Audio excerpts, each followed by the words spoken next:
Well, I think the genesis goes back to the fact that my wife and I grew up in the community.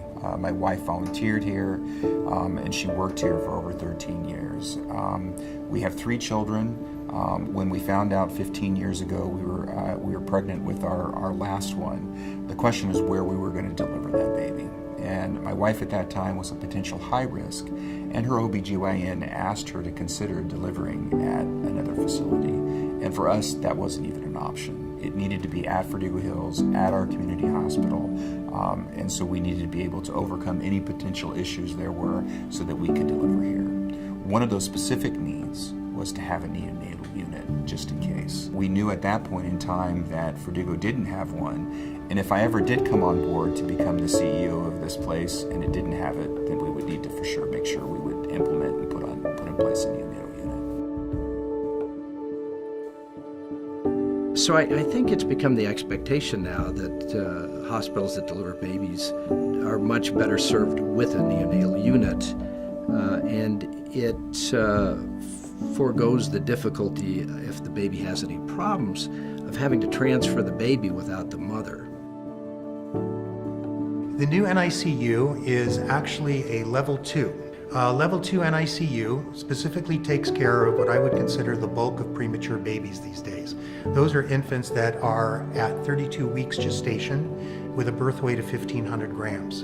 And so when you deliver at 32 weeks, you're about 5 weeks early. And you would be anticipated to have a stay in the NICU of about 5 weeks.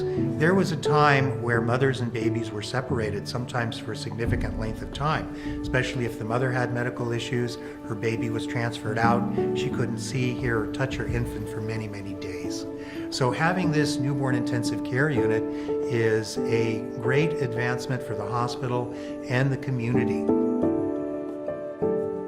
I think the most impactful part of having a neonatal intensive care here at the hospital is the security to our community and to our surrounding areas, to give them a sense of safety and assurance that their babies are going to be able to stay with them if they choose to deliver here, which we so hope they will.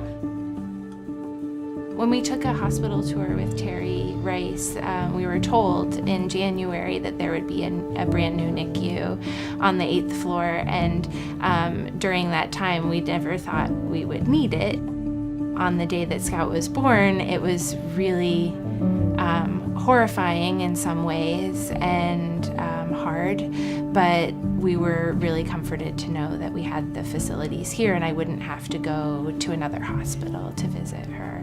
From the moment that I came up to the 8th floor from the 5th, I felt like I was in the best hands possible.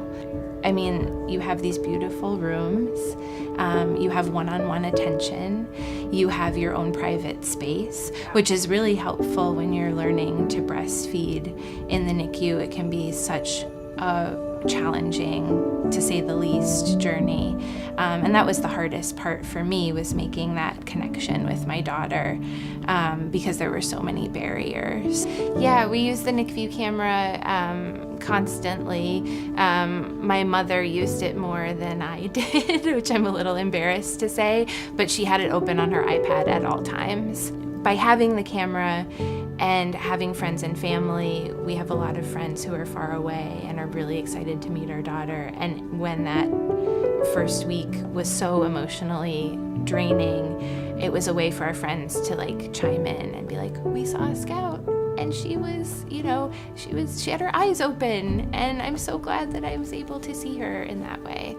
I've been telling people that I feel like this hospital is LA's best kept secret, especially for labor and delivery.